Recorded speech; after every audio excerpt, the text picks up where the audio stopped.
নমস্কার বন্ধুরা, আমি সুমনা আর আমার চ্যানেল সুমনাস ব্লুমিং লাইফে তোমাদের অনেক অনেক স্বাগত জানাচ্ছি।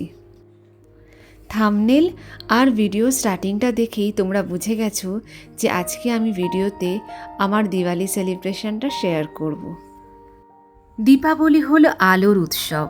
বাঙালি অবাঙালি সবাই আজ আলো দিয়ে ঘর সাজাবে। তবে বাঙালিদের কাছে দীপাবলি মানে হলো কালী পুজো। ছোটবেলা থেকে এটাই দেখে এসেছি আমরা। ছোটবেলায় আমরা আজকের দিনে প্রদীপ দিয়ে মোমবাতি দিয়ে ঘর সাজাতাম, অনেক বাজি ফাটাতাম। আর তার সাথে আমাদের বাড়িতে হতো লক্ষ্মী পুজো, যাকে বলে দীপান্বিতা লক্ষ্মী পুজো। আমার ঠাকুমাকে দেখতাম ছোটবেলায় সন্ধেবেলা আজকের দিনে দীপান্বিতা লক্ষ্মী পুজো করত, অলক্ষ্মী বিদেয় করে মা লক্ষ্মীকে ঘরে ঢোকাতো। আমার শ্বশুরবাড়িতেও এই পুজোটা হয়, তাই প্রতি বছর আমিও এই পুজোটা করি। এখন দিওয়ালির আগের দিনের সন্ধ্যা, একটু ঘরদোরটা সাজিয়ে নিলাম আর বসে গেছি এখন একটু রঙ্গোলি করব বলে। প্রতি বছর আমি আর শিমলি মিলে এই রঙ্গোলিটা করি। শিমলি মানে আমার মেয়ে, ও এখন চেন্নাইতে থাকে। তো দুর্গাপুজোর সময় কিছুদিনের জন্য ছুটি পেয়েছিল, কিন্তু দিওয়ালিতেও ছুটি পায়নি, তো সেই কারণে ও আর আসতে পারলো না। খুব মিস করছি ওকে। ঘরদোর সাজানো গোছানো, পুজো আশ্রা সব কিছুই হলো, কিন্তু ঘরটা আমার একদম ফাঁকা মেয়েকে ছাড়া। প্রথমবার কোনো কিছু পালন করছি ওকে ছাড়া। ওরও জানো তো খুব মন খারাপ হয়ে গেছিলো এবারে আসতে পারছে না বলে। আজকে সকালে যখন ওর সাথে ফোনে কথা বলছিলাম তখন ও বলল যে মামা আমিও করব লক্ষ্মী পুজো, তুমি আমাকে প্লিজ বলো কি কি লাগবে। তারপর জানো মেয়ে আমার কি করেছে, ব্লিঙ্কিট থেকে লক্ষ্মী আর গণেশের মূর্তি অর্ডার করেছে, মার্কেটে গিয়ে সব জিনিস কিনে লক্ষ্মী পুজো করেছে। ঘরের মধ্যে ছোট্ট করে মা লক্ষ্মী পেতে কি সুন্দর করে ডেকোরেশন করেছে, রঙ্গোলি করেছে, আর সব বন্ধুদের ডেকে খুব আনন্দ করেছে আজকে। দিওয়ালির ঠিক আগের দিন দেখো আমি যাচ্ছি এইচওপি বাংলোতে। আমাদের এখানে যিনি হেড অফ দি প্রজেক্ট আছেন, উনি দিওয়ালির আগের দিন ওনার বাংলোতে রেখেছিলেন একটা প্রি দিওয়ালি সেলিব্রেশন পার্টি। ওনার বাংলোর গার্ডেন এরিয়াটা দেখো কি সুন্দর করে সাজানো হয়েছে, লাইটস দিয়ে এত ভালো লাগছে। এক এক করে আমরা সবাই এসে গেছি আর এখানে ফটোশ্যুট চলছে। আমরাও বন্ধুরা মিলে অনেক অনেক ফটো তুলেছি, রিলস বানিয়েছি, খুব এনজয় করেছিলাম ওই দিনকে। বিয়ের পর থেকেই শুরু হয়ে যায় আমার এই প্রজেক্ট লাইফের জীবন, এই টাউনশিপের গণ্ডির মধ্যে থাকা। আজ যেন এটাই ভালো লাগা হয়ে গেছে। আমরা কে কোথাকার এক এক প্রান্তের মানুষ, কিন্তু মিলেমিশে জানো তো সব বন্ধু হয়ে একসাথেও সমস্ত ফেস্টিভ্যালগুলো খুব ভালোভাবে উপভোগ করি। এই উৎসবের দিনগুলোতে বাড়ি যেতে না পারার একটা দুঃখ তো থাকেই, কিন্তু যখন আমরা একসাথে থাকি না, তখন সেই দুঃখটাও যেন ভুলে যাই। এই দেখো এইচওপি বাংলোর প্রতিটা কর্নার এত সুন্দর, মনে হয় সব জায়গায় গিয়ে ফটো তুলি। আর যাওয়ার সময় দেখো আলাপ করিয়ে দিই আমাদের এইচওপি ম্যামের সাথে, চিত্রলেখা সাহা। আমাদের ম্যাম কিন্তু বাঙালি, খুব ভালো মনের মানুষ, এত সুন্দর গান গায়, তাই তোমাদের সাথে একটু শেয়ার করলাম। আমার সাথে খুব ভালো রিলেশন। আজ হচ্ছে দিওয়ালির সকাল, ঘরে পুজো, তাই সকালবেলা তাড়াতাড়ি করে স্নান টান সেরে লেগে পড়েছি পুজোর কাজে। আজ মায়ের জন্য একটু ভোগ বানাবো। দুটো লক্ষ্মী পুজোতেই আমি ঠাকুরের জন্য ভোগ বানাই নিজে হাতে। তাই দেখো রান্নাঘরটা সকালবেলা উঠে সমস্ত কিছু জিনিস সরিয়ে ফাঁকা করে ভালো করে ধুয়ে নেওয়া হয়েছে। এবার সমস্ত সবজি মশলাপাতি সমস্ত কিছু বার করে রান্নাটা শুরু করব। আজ কী কী করবো চলো বলছি। প্রথমেই বসাবো একটু পায়েস। এর আগে কোজাগরি লক্ষ্মী পুজোর দিন আমি চালের পায়েস করেছিলাম, আর আজকে করব একটু সিমইয়ের পায়েস। দুধটা এখন জাল দিতে বসিয়ে দিলাম।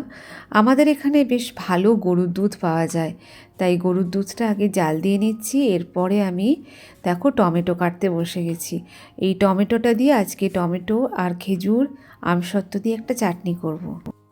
গ্যাসে দুধ বসানো আছে আর আমি ইন্ডাকশানে বসিয়ে দিলাম টমেটোর চাটনিটা। এটা আস্তে আস্তে হতে বেশ টাইম লাগে। খেজুর দিয়েছি এর মধ্যে, আর এখন দিচ্ছি দেখো আমসত্ত্ব।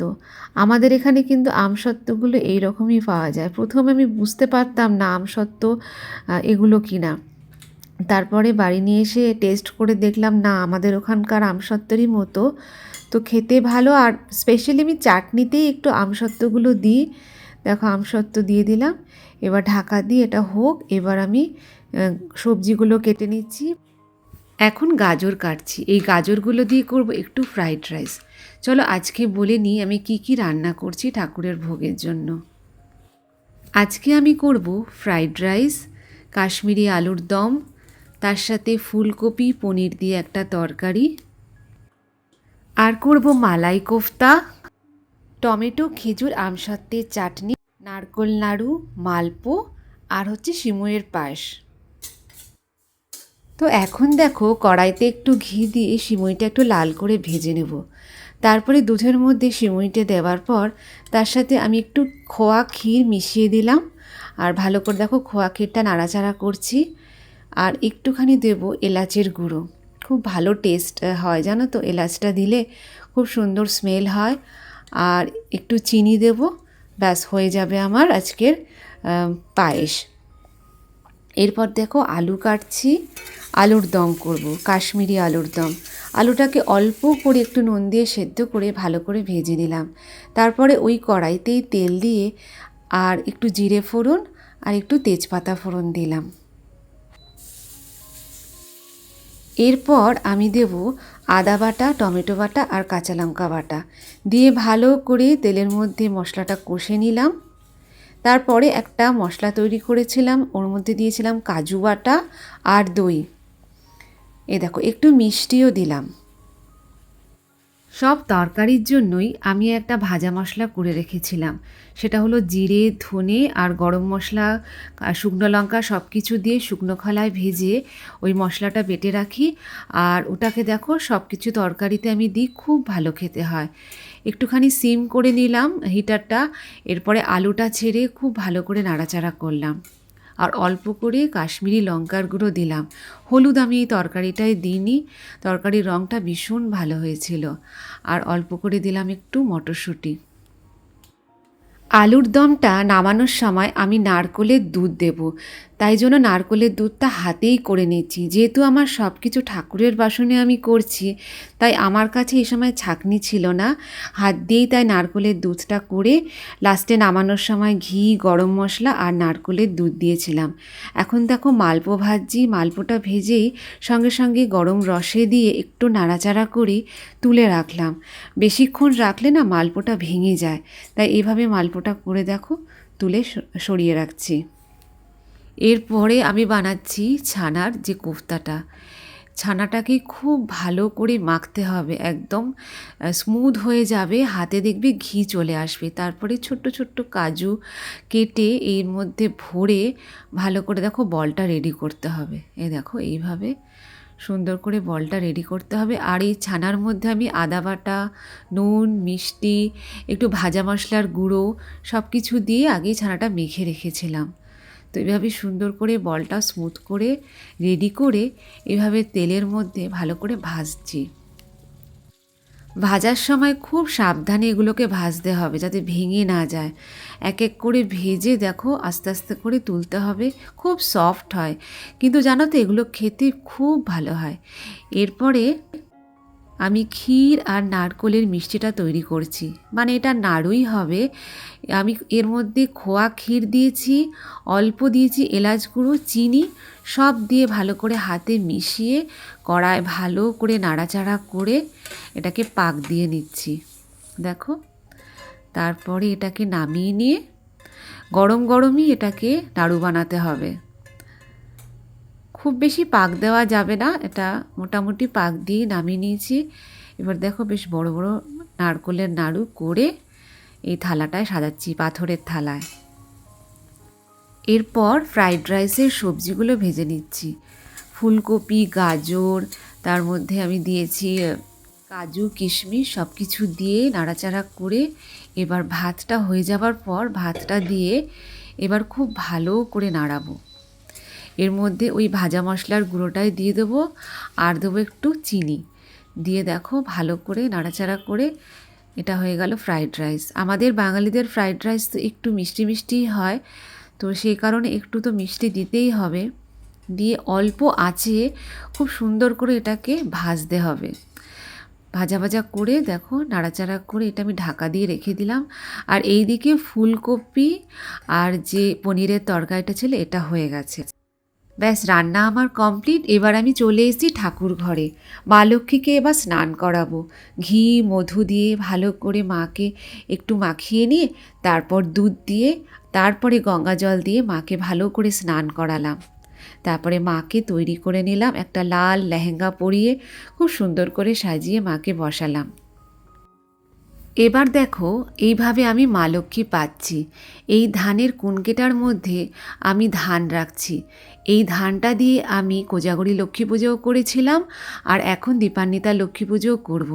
এবার সুন্দর করে একটা মাকে ঘোমটা দিলাম, তার সাথে এই গাছকৌটো কড়ি এ সমস্ত দিয়ে মাকে আমি সাজালাম। দেখো কি সুন্দর লাগছে আমার মা লক্ষ্মীকে। লক্ষ্মী পুজোয় পদ্মফুল তো দিতেই হয়, তাই মা লক্ষ্মীকে পদ্মফুল দিয়েও সাজালাম। আর এইভাবে মায়ের ঘরটা পাতলাম। সুন্দর করে চারপাশটা একটু সাজিয়েছিলাম। দেখো ওখানে একটা উল্লি বানিয়েছিলাম, তার সাথে একটু ফুল দিয়ে ডেকোরেশন করেছিলাম, আর জানলাটা দিয়েছিলাম একটুখানি লাইট। তো এইভাবেই ঘরটা সাজিয়েছিলাম। ঘরদোর সাজাতে সাজাতে রান্না করতে করতে প্রায় সন্ধে হয়ে গেছিল। তারপরে নিজে সাজুগুজু করে চলে এলাম রান্নাঘরে একটু লুচি ভাজতে। লুচিটা আমি একটু লাস্টের দিকেই ভাজি, তাই হাজব্যান্ডও চলে এসেছিলো এই সময়, তো বললাম চলো দুজনে মিলে একটু লুচিটা ভাজি। আমি সেদিনকে একটা ক্রেপ জর্জেট পরেছিলাম, আর সেই জন্য হাজব্যান্ড বলল না তোমাকে গ্যাসের কাছে যেতে হবে না, তুমি লুচিটা বেলো, আমি দাঁড়িয়ে দাঁড়িয়ে ভাজছি, কোনো অসুবিধে নেই, দুজনে একসাথে মিলে করে নেবো, তাড়াতাড়ি হয়ে যাবে। কোজাগরী লক্ষ্মী পুজোর দিনে হাজব্যান্ড ঘরে ছিল না। সন্ধেবেলা যখন পুজো প্রায় কমপ্লিট তখনও ঘরে এসেছিল। আর ওই দিনকে আমার প্রচুর গেস্ট ঘরে এসেছিল। একা একা পুজোর জোগাড় করতে করতে ভীষণ টায়ার্ড হয়ে গেছিলাম। কিন্তু আজকে আমি সেরকম বিশেষ কোনো গেস্টদের ঘরে ডাকিনি, খুব অল্পই দু একজন লোক আসবে। তো আয়োজন তো আমি আগের মতোই সব করেছি। আর আজকে হাজব্যান্ডের ছুটি ছিল একদিকে, ভালো ছিল, দুজনে গল্প করতে করতে সারাদিন ধরে কাজ করে নিলাম। এই দেখো ঠাকুর ঘরে চলে এসেছি, সমস্ত খাবার দাবারগুলো নিয়ে মাকে সাজিয়ে দিচ্ছি থালাতে। খুব ভালো লাগছিল জানো তো। এইভাবে দেখো মালপো, নারকোলের নাড়ু, পায়েস, ওদিকে করেছি কোফতা, মিষ্টি, থালার মধ্যে ফ্রাইড রাইস, তরকারি সব কিছু দিয়ে সাজিয়ে এবারে প্রদীপ জ্বালাচ্ছি। সেদিন ঠাকুর ঘরটা এত সুন্দর লাগছিল না, চারিদিকে আলো দিয়ে সাজানোর পর ঘরটা যেন আলোয় ভরে উঠেছিল, খুব সুন্দর লাগছিল। দেখো আমার মা লক্ষ্মী আলো করে আছে, ঘরের মধ্যে বসে আছেন মা। সারা দিন ধরে পুজোর জোগাড় করার পর সন্ধেবেলা যখন পুজোটা কমপ্লিট হলো, মনটা এত আনন্দে ভরে উঠলো, এত শান্তিতে ভরে উঠল না, তোমাদের বলে বোঝাতে পারবো না। পুজো করতে করতে ফোন এলো শিমলির। ও আমাকে ভিডিও কলে দেখালো, দেখো মাম্মা আমি কি সুন্দর করে পুজো করেছি বন্ধুরা মিলে, কি সুন্দর করে, সত্যি মেয়েটার পুজো দেখেও না মনটা খুশিতে ভরে উঠলো জানো তো। এইভাবেই সবাই থাক, সবাই আনন্দে থাক, খুশিতে থাক, যে যেখানে থাক। সন্তানকে তো পড়াশোনার জন্য বাইরে পাঠাতেই হবে। একমাত্র সন্তানকে লেখাপড়ার জন্য নিজের থেকে এতটা দূরে রাখা কতটা যে কষ্টকর মা বাবার জন্য, সেটা যারা বাচ্চাকে দূরে পাঠায় তারা তো সবাই জানে। কিন্তু কিছু করার নেই, উপায় নেই। এখানে যদি সেই ব্যবস্থা থাকতো আমরা নিশ্চয়ই ওকে ঘরে রাখতাম। যাক, মেয়েটা যখন বলল মা ভালো আছি, বন্ধুদের সাথে এনজয় করছি দিওয়ালির দিনটা, তখন মনটা খুব শান্তি হলো জানো তো। মঙ্গল হোক সবার, ঠাকুরের কাছে এটাই প্রার্থনা করি সবাই ভালো থাকো। এই দীপাবলির আলোর মতো উজ্জ্বল হয়ে উঠুক তোমাদের জীবন। সবাই তোমরা অনেক আনন্দে থাকো, ঈশ্বরের কাছে প্রার্থনা করি সবার মঙ্গল হোক। আজকের ভিডিওটা আমি এখানেই শেষ করছি। আমার ভিডিও যদি তোমাদের ভালো লাগে অবশ্যই ভিডিওটা লাইক করো, কমেন্ট করো, আর ভালো লাগলে আমার চ্যানেলটা সাবস্ক্রাইব করে আমার পাশে থেকো। খুব তাড়াতাড়ি দেখা হবে আবার একটা নতুন ভিডিওতে। আজকে তোমরা যে ধৈর্য নিয়ে আমার ভিডিওটা দেখলে তার জন্য তোমাদের অনেক অনেক ধন্যবাদ।